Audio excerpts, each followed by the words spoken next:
Transaction. That is an e-commerce objective. So what's going to show up in my conversion report if I'm doing e-commerce is this transaction data. My revenue, my conversion rate, how many transactions, and the average order value. If your website is set up correctly, all you have to do is take the Google e-commerce or Google tag, pop it into your website so that it's on every single page of your website, and you'll automatically start being able to get data like this. So here's the difference. Under e-commerce, I see transactions, revenue, and e-commerce conversion rate. So that's what that button is all about there, is conversions either by e-commerce or conversions by goals.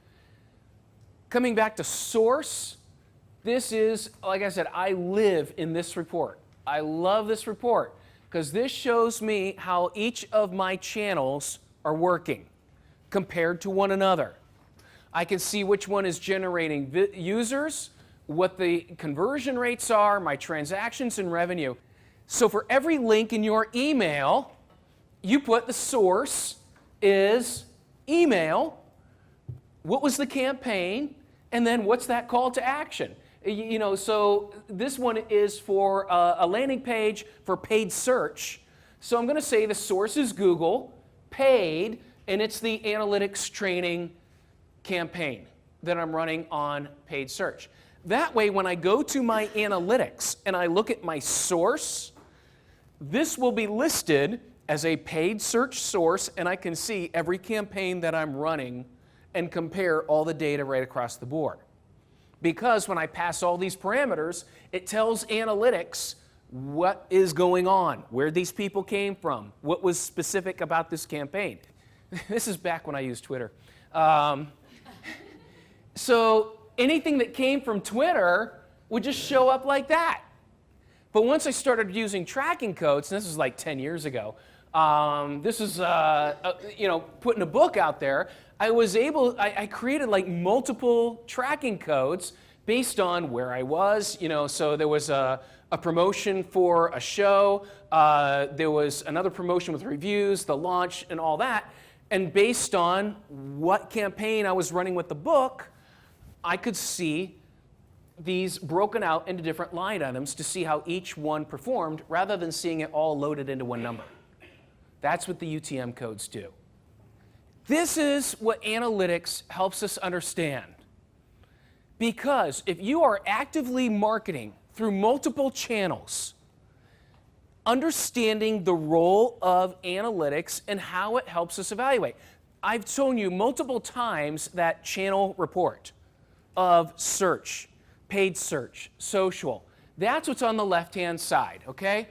Here's my paid media, paid search, organic social, paid social. These are all the sources of acquisition, my sources of getting people. And what I want to know here, so on any paid media, what's my number of impressions? That's the KPI. And then here's the number of clicks. Here's my landing page. And then I want to know the bounce rate on the landing page. I also want to know, obviously, the visit or the conversion rate that gets people then to the site or gets me that lead form or sale. Same thing on paid search. I'm tracking impressions. I'm tracking click-through rate. I'm looking at my industry click-through rate. Now, industry average click-through rates, I don't live or die by them. It's good to know. But the one thing I am in charge of and the one thing I can control are the number of impressions and the number of clicks. I can control that, so I benchmark it for me, and then I work from there. Same thing, organic social, paid social, organic search. I'm looking at my referral rate, the number of unique page referrals, number of referrals, and I'm looking at bounce rates, and I have my goals here set for this is what I've been averaging maybe the past year. So now when I'm looking at, I need to increase the amount of webinar registrations, I'm looking at all my sources, I'm benchmarking them, what's my average, and what is contributing the most.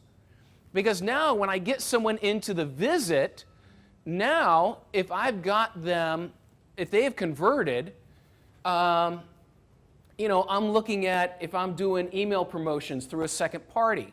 trying to get leads that way, maybe a shared white paper, a research report, something like that. It's another source of getting people to my site. And then once they get there, do they convert? What's my average conversion rate? What's my average free trial rate? What's my average form completion rate? And I put everything into that sort of response rate number there. And if they don't respond, if they don't do anything like that, then they go into my retargeting campaign. I love retargeting. I don't care if they convert on the first visit. In fact, I would prefer they don't. Because retargeting them gives me more data about them, and it tells me where they are and what they're doing. I can get more data off a person from a retargeting campaign than from when their first visit and to convert. Segmentation. When I look at all my analytics, now don't like that big chart I showed you, okay? Don't let it intimidate you. Because what that chart does is answer these 4 questions. Where did people come from? What did they do? Or what did they see? What did they do? And how much was it worth to me? Those are the big 4 questions that I want to approach analytics with. Search is typically a top-of-funnel activity, and people are looking for information. And so when it comes to looking at sources, search actually ends up being kind of in the middle. They're looking for information and ideas, typically top-of-funnel. But compared to people that come from a blog or an article or a YouTube video, people that come from blogs, articles, YouTube videos, they stay longer, spend more time, and have a higher conversion rate.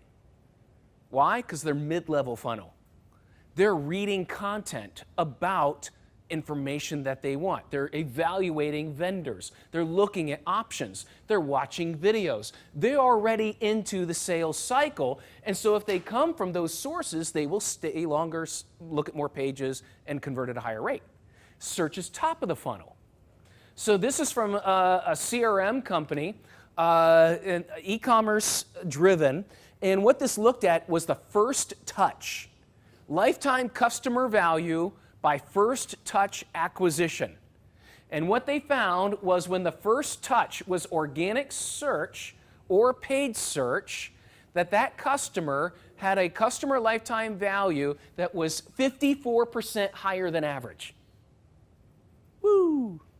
Paid search created almost a 40% higher than average customer lifetime value. What that meant was visitors from that source, where that was the first touch, were worth more than the average visitor.